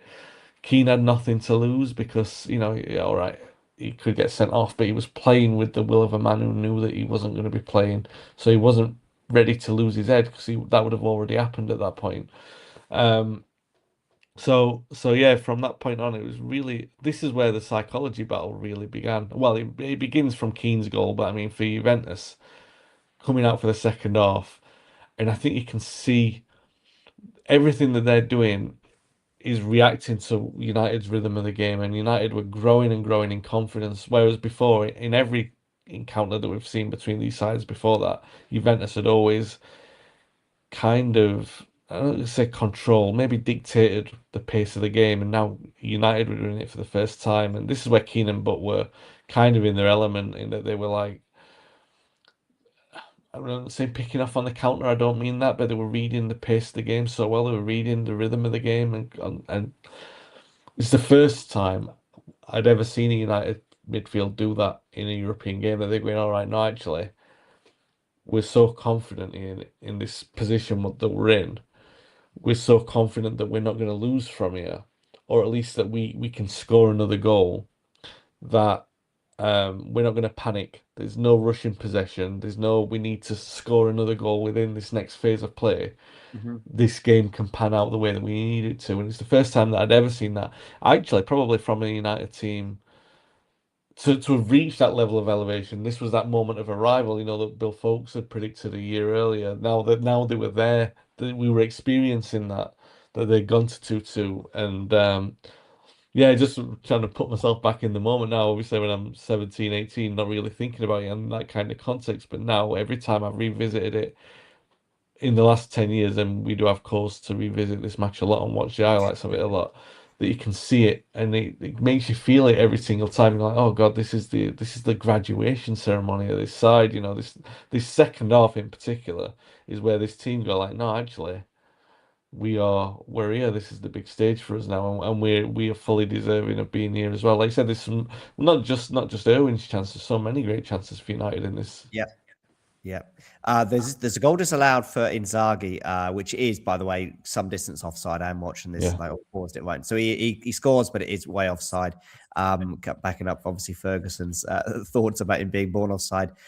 Just a random one from me regarding feelings, and even now watching it back, there's a completely weird and random one that I watch from time to time, and my heart is still in my mouth, almost as if I'm in the moment, is Nani's penalty against Chelsea in the Champions League final, and Cech gets his hand to it. And of course, if he misses it, then we've lost the final. And I still think, my heart is in, honestly, it's not truly in the mouth in the same way that it was this night when the first two goals went in, because that moment in football, which has been lost slightly with VAR, again, a separate podcast there, that moment where your heart is desperately in your mouth with unbelievable fear when the ball is about to cross your team's goal line. I don't care who you support. You'll all know what I feel about that. And then the absolute incredible joy that you have when it's the other way around. Amazingly, those two feelings sound like they're the opposite, but they're actually quite similar. There's probably certain things are going on in the brain and the heart and all sorts of other parts of the body that are actually related in terms of nerves and anxiety. Anyway, I've gone off at a tangent. The 3-2 goal, again, is talking about anxiety and stuff. The stress just goes out of the body then at that point, and I think it does for the team. I don't recall Juventus having any major chances after that goal going in. I don't really remember them. I'd forgotten this offside goal, actually, but I don't really remember them threatening after this offside goal, for example. It just felt like a very, very good night to be a Manchester United fan, and that's a masterpiece of understatement. yeah, they needed to score twice from that point, and that was the beauty of the away goals. United had been stung on that, like we've already talked about, that Yeah. Monaco had done us on that. So it was nice to get on the right side of it for a change. But we were already there. We were already in the ascending side. There was that Irwin chance where I remember it now. He hits the post. It goes across On his goal. right foot, isn't it? He's left, because I haven't watched it yet, but it's just a funny one because he cuts back inside. Yeah. Well, it hits the post. It comes back, and he gets the ball back, Oh, and he yeah, hits right. the Yeah, side yeah, yeah. netting on the other Yeah, side. yeah, So, which is a remarkable passage of play, really. yeah, And then United. It's a punt down the field, isn't it, that starts the move for the last goal. And Cole goes through, and York and Cole do a nice little move together. And this is, I mean, it is what it is, and it happens the way that it happens. But if the goal goes in without him being taken out, it's one of the greatest goals because there's a little piece of skill. I think it's Cole who does it before, where he goes through two players, the two Juventus players. He goes through the yeah. middle of them, just a little flick through the middle of them, and then goes round Peruzzi. I mean, And it's if a he red sco card and a penalty, right? yeah, no, without question. Yeah, And he doesn't send him off, does he? In the end, he no, keeps him on, the yeah, yeah. goalkeeper, which is very, very lenient of him. But if Cole scores that, it's up there as one of the greatest goals in United history because of the symbolism of the fact that it's taking United. That's the goal that wins the game and takes United to the European Cup final. Even though we were technically already there, but him scoring the goal that way. So to have that kind of moment robbed from him, I feel was so unfair because he deserved it so much.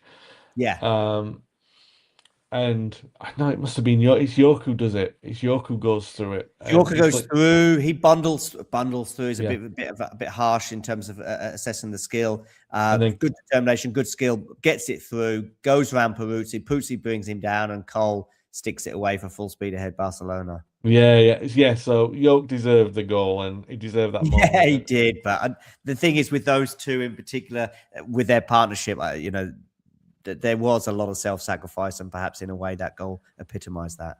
Yeah, maybe. I do feel like, I mean, York finished on 29, didn't he, for the season? That would have been a nice 30 for him. Yeah. No, it wouldn't have been 30 because we started Middlesbrough to play, so that would have been 29. Okay. Look, I know we even started Liverpool after that, so that would have been 28. What am I talking about? It doesn't really matter. Cole scored the goal, and like you said, it was that thing where, they've been a bit lenient. I think in the moment, United might have preferred the penalty in the moment, because if Peruzzi's sent off, they get the penalty, score anyway. Do they score anyway, though? Do they score Well, anyway? That's the only maybe not. worry. But at that point, yeah, I suppose there is that. And Juventus, if they do score one more, then they are going through.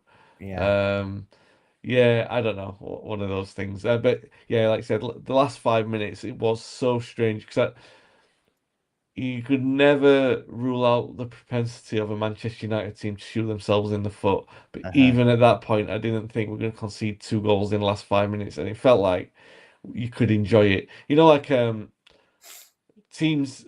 You can remember, was it Liverpool who beat Spurs in the Champions League final, and they scored in the second minute, and then they Yeah. just had, you knew that Spurs Yeah. were never going to come back because Kane wasn't Yeah. fit.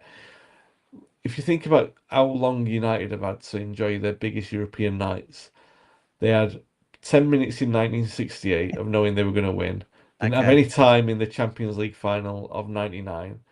It was And on penalties in 2008, so they didn't have any time to celebrate that. So mm-hmm. this was probably, if you think about the apex of United in Europe, they had Okay. 6 minutes to celebrate, Enjoy. something that was Yeah. certain.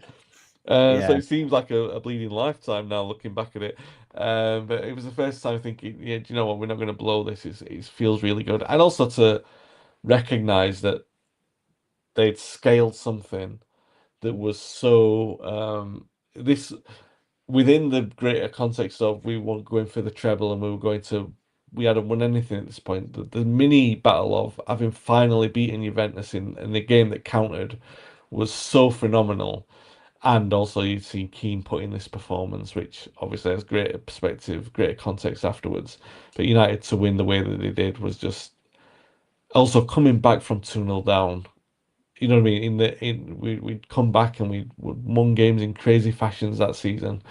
And this was another chapter in that, and you were thinking, how did we do this again? Like, we've just witnessed 7 days earlier, and I Yeah. already knew at the time, I didn't need the perspective of anything else. The Arsenal game was the best game I'd ever seen. Still Okay. is. This is close. This is definitely in the top five, maybe top three. So you've witnessed two of the best games you're ever going to see in the space of a week.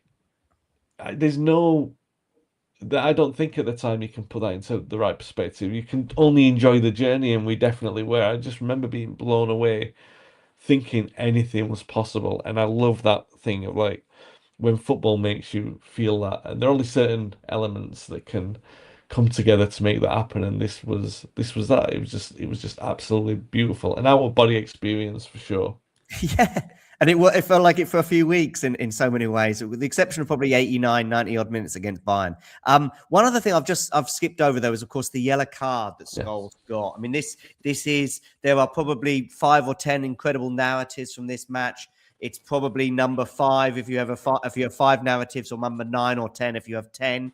But it is still an element of this match that cannot be ignored, that adds to the wildness, the craziness, the weirdness, the fact that obviously we're now going to go to Barcelona without arguably our 2 principal midfield players, although who knows, maybe Nicky Butt would have started the final anyway. But it did just add another sort of twist. And this came at 2-2. I think probably a yellow, but he doesn't quite. He argues immediately afterwards. I didn't go in 2-footed, is what his argument is, and he doesn't. It's more of a sort of a lunge, like yeah. I don't know. Have you got any thoughts on it?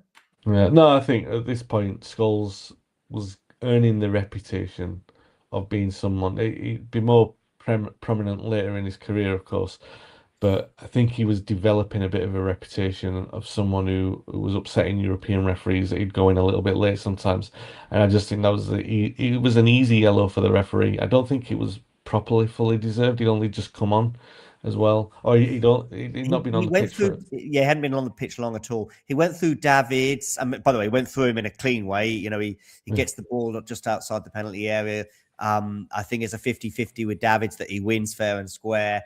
And then he's got another 50-50 with Didier Deschamps. And it's a tangle. I think today it would probably be closer to a yellow card than maybe then. I know that by the late 90s, I think probably Italia 90 was probably a turning point in strictness of refereeing. But still, it's not, it doesn't leave 2 feet off the ground or anything like that. It's not that high. It's just a good meaty coming together. Yeah, it's a free kick, I guess. Listen, if I was a Man United hater, I think I'd probably be giving this a yellow card. As a Man United lover, I'm not. Yeah. No, I couldn't complain with either of the yellow cards, apart from the fact I didn't want them awarded. But yeah, it was, like I say, it's just one of the other narratives of this game that Paul Scholes would perhaps not add. First person to tap him on the head after getting the yellow card. Go on. Keane. Yeah. I mean, he's obviously high, but that is a tap on the head, possibly for you're joining me in the stands in Barcelona, mate. Yeah, I feel you. I know. Yeah, it's unfortunate, and I think you're quite right. But maybe might have started anyway. But there's no telling, Scholes. I mean, obviously, without Keane, it was going to be Scholes and Butt for sure. Without, when one of those three is absent, the other two are starting, because it's not like of the three. With the beauty with that three, in a way, is that it's fine to have Keane and Butt, as defensive as that might appear. You can get Keane to bomb on a bit more, etc. If it was a home game against whoever, but you haven't got two attacking midfielders amongst those two, if that makes sense. In that you haven't got two Paul Scholes, you haven't got Scholes and Varane, or Bruno and Scholes, or something that might feel a bit lopsided. So whichever two is fit out of those three is always starting. But obviously, with two of them absent, then Ferguson has about 3 or 4 weeks to decide what to, and you can even to the last minute. I don't think he made his mind up until the Champions League final. I think he said that Beckham had played really well. Did Beckham play maybe centre mid when Keane went off in the FA Cup final, and that swayed him? He had pondered the idea of playing Giggs, I think, in a centre midfield thing, which he would do a lot later in his career. I remember against Chelsea away in the Champions League in 2011. But yeah, it is a narrative from this match that I think has to be highlighted, the Scholes yellow. Yeah, and Giggs has never, apart from that withdrawn midfield area that I was saying, that we played against Porto and he'd been brilliant, and against Juventus he'd been brilliant as well. But United were never going to play three, I don't think, against Bayern in the final. So, but he was going to play him there. You're quite right. You think he was going to put him against Mateus in the same way that he deployed Brian McClare against Koeman in the '91 European final. And he would famously put Park on Pirlo later. He was kind of going to ask him to play the other side of Mateus and turn him round. But obviously Beckham, like I said, his cup final performance had really changed that narrative completely. And I mean, I don't know. Beckham in centre midfield was better in a 3 for England, for example, and a Glenn Hoddle in a 3. Whereas in a 2, I mean, I don't really remember Beckham playing, because that was something, the narrative of Beckham all along, wasn't it? So he wants to play centre midfield. That's where eventually he'll be. He's a right midfielder now because Kanchelskis has left, and all sorts of other things that just made it a good. And he's such a good cross of the ball. But ultimately, come his mid to late 20s, he's going to be. But it never ever turned out that way. He was always a wide right player, pretty much. Yeah. The same way they said that about Neville. He would play in the centre at some point. They just made. They made the most of the opportunity that they had, and I think that's a big thing about this United team as well, that they made the most of the opportunities that they had. And Beckham was outstanding on this night. I mean, his crosses, delivering goals. His cross for the Keane goal was great. And he had another great performance. And it needed to be, all of these players needed to put in a big shift in order to get this result. And there's a reason why it is so monumental. You know what I mean? It's not just the nature of the fact that it got United to the European Cup final, it's the fact that we were 2-0 down, that it's against Juventus. All of these elements go into um, making it the occasion that it was, and you required a number of elite performances from these players, and they delivered. I know none more so than Roy Keane, but there were great performances all over the pitch as well. Yeah, and it did end up becoming full speed ahead Barcelona. I've got the audio actually here from Clive Tilsley in this run-in, by the way. I think be- became legendary. There you go. I mean, it's from, that sometimes we hear these commentators post-match go on there, unbelievable, but full well they've written those comments down in the off chance that we win on penalties, and it doesn't take much, to work out what your line is, your landing on the moon, one small step for man, etc. line. But I mean, actually, his comments, less so this one, but in the final, his comments are kind of so not weird, that's the wrong word, but so not random, but they've become like they always score. That is not something, and that of course happens before we get the equalizer against Bayern. But some of the other ones, name on the trophy, still in the European Cup, is a funny one because I always think of getting knocked out and going through at being at every other stage except for the final. Yeah. So I think of us as still being in the Champions League final or still having a chance of winning the European, but I don't think of us still being in the European Cup. So anyway, just another funny little thing about this run, obviously with all the Champions League matches being on ITV in those days, and him being the principal commentator. I think Brian Moore retired the previous summer in '98. I remember a lot of Brian Moore commentaries in the '90s when things weren't working out for us, as we'd highlighted before. And sadly, he passed away in 2001, so not long after this as well. But yeah, that's it. Full speed ahead, Barcelona. Yeah, Moore was great, by the way. To echo that. It was. I don't know how I felt after that night. Did I think that United were going to win the European Cup? I don't know. I think it I was think more. I did, but I worried about the midfield. I thought we would because we'd done so well against Bayern in the group stage, and I know we drew both matches. The home one, I think, was not a dead rubber, but I think both teams needed a draw to go through, and we were so much better than them. And I was also encouraged by the absences that I knew Bayern were going to have. Elbert was going to be absent, and there was somebody else. I think they had two big players missing from the final, just like we did in the end. Yeah. Yeah, I didn't like the look of our team, that 11 on the night, and I didn't like the way we played for 80 odd minutes. I think it's fair to say the last 10 minutes were encouraging, but yeah. Anyway, You don't have the final without. I mean, it sounds like a self-fulfilling prophecy. Of course, you don't have the final without the semi-final. You don't have the way that the final is won without the way that the semi-final is won.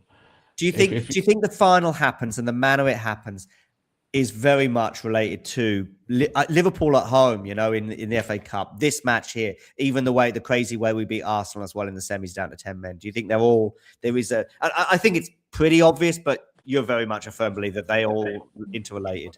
Yeah, 100%. I think that you have this sort of foreboding sense of something. Look, it doesn't always happen.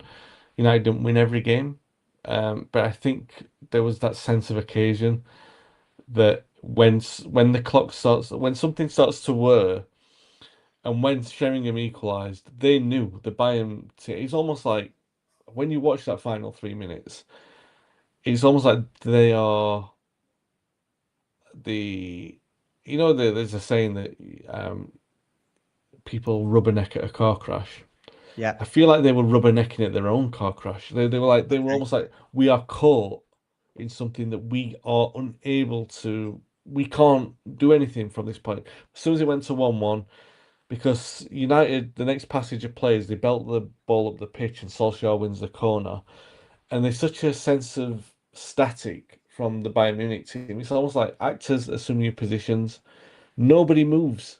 Nobody moves it's almost like they've been paid to stand there and just watch it go in. And, like you probably got some Liverpool fans who think that they were, but the way that it unfolds when you watch that second goal back and the way that everyone just stands, and I know that they're exhausted.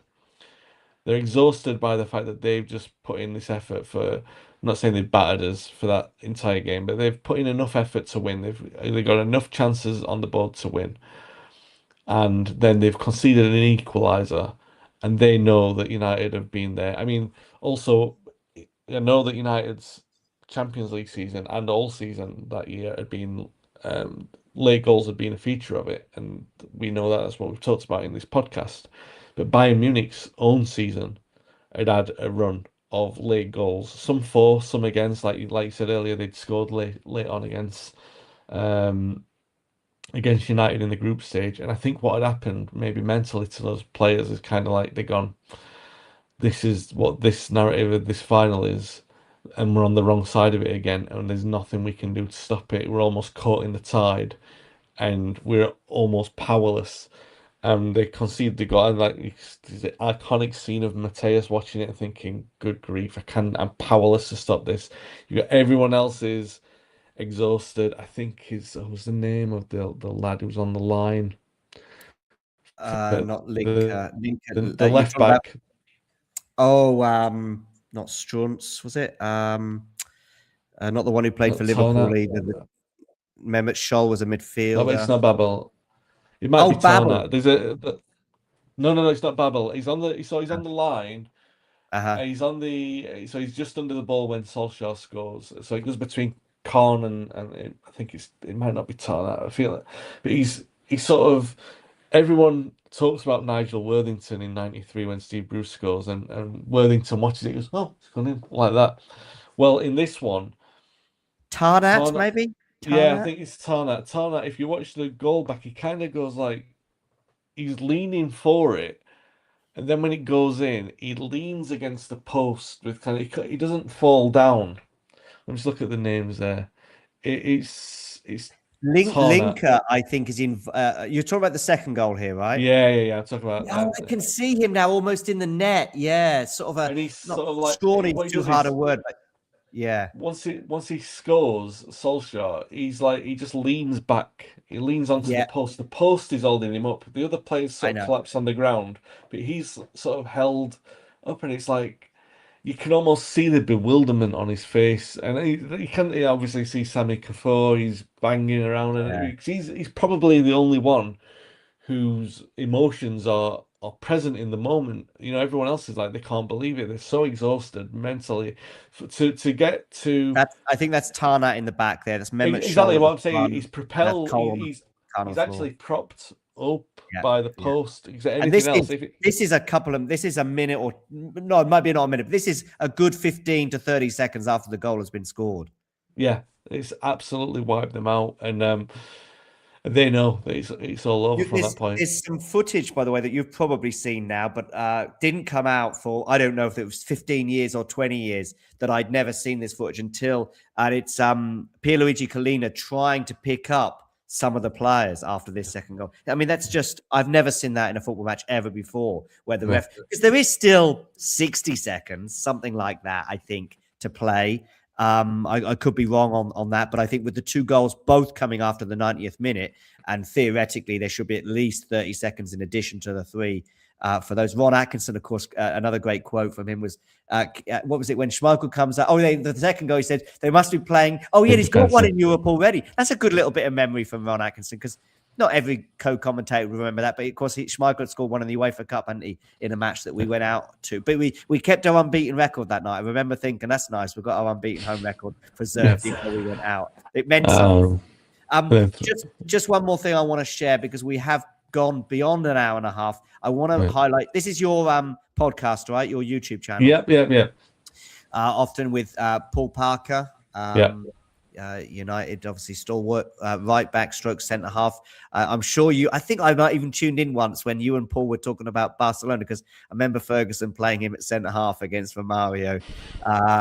And again, we talked about the centre halves at United and the legends that Pallister and Bruce are for various different reasons, but against some of the absolute, Romario is one of the absolute top players in European football, albeit a Brazilian of that era. Ferguson thought, I'm probably going to leave Steve out for this one and put Park on, and Romario still managed to score. But listen, this is your podcast. Obviously, you're an author of 23 books. Which one of? I don't know if you've got any on the Champions League or the treble season. Have you? No, not yet. Interesting. Maybe. I bet there's been one floating around in your mind. Maybe in the future. Who knows? But yeah, Sorry. nothing on the treble season just yet. But one thing I want to talk to you about is being an author, and it's like an hour and 40 minutes in, so it's about another hour than I thought we'd be. But when I wrote my one and only book, the things like the Bobby Charlton interview post-match Inter, or some of the Ferguson quotes, typical Germans after we went out to Bayern, and millions of other things that I even highlighted during this podcast, the dollies and the daisies and all these other bits. It was actually not the most difficult book in the world to write, because I was just writing through a lot of lived experiences, either reading the newspaper the next day, either watching on TV, fortunate enough to be there on the occasion, etc., and a million other things, speaking to people just nonstop about football for 10 or 20 years. But what you do is a bit more of a challenge, because you go back to eras before you were born and didn't live through them. I don't know how that is as an author for you. No, I love the research of it, and it makes me feel connected. I do feel like sometimes I contrive things, but I feel like, hopefully, from what people have said, from what they've read, that my finger feels like it's on the pulse of it. So I don't feel like I'm out of line or out of sync with what United's history is. But I think that's the thing that I love about it, the ability to go back and talk to all these people who saw all these players playing. We've got imaginations in our own heads about what a player might have been like, and so you have the ability, if these people are still around, to ask questions about what they were like and posit your theories about them, and draw these kind of pictures that way. And when you get it right, or when people feel like you've got it right, and they talk to you in that kind of way that you did a good job there, or this sounds like the person that we like. For Duncan Edwards, for example, when the family asked me to write that, they basically just said he's built into this kind of legend, but it was just a lad from these streets, and we want him to be something that people can aspire to, like the people at Dudley. Like, that's what was great about him, was that people could aspire to him, like, but instead of putting him out of reach. And I thought first it's kind of blasphemous, Duncan Edwards, you can't do that. I was a bit worried, but when I wrote the book and they read the book, they were like, yeah, this is exactly how we wanted him portrayed. A down-to-earth player who made the best of what he had. And now it's the idea that someone on the streets of Dudley could make the best of what they had and become the best at what they do. And I think that's a very admirable thing for those people to say. But also, like, when you do something like that and they think you've got it right, that's the most important thing. And when obviously, the ego and the vindication of someone reading your work and telling you that they enjoyed it is just an incredible feeling. It's never ever going to get old for me. Like, the best indulgence is being able to go back and tell those stories, to read about United history. Whenever I do that, I'm always able to find out new stories myself, things that I hadn't heard or didn't know.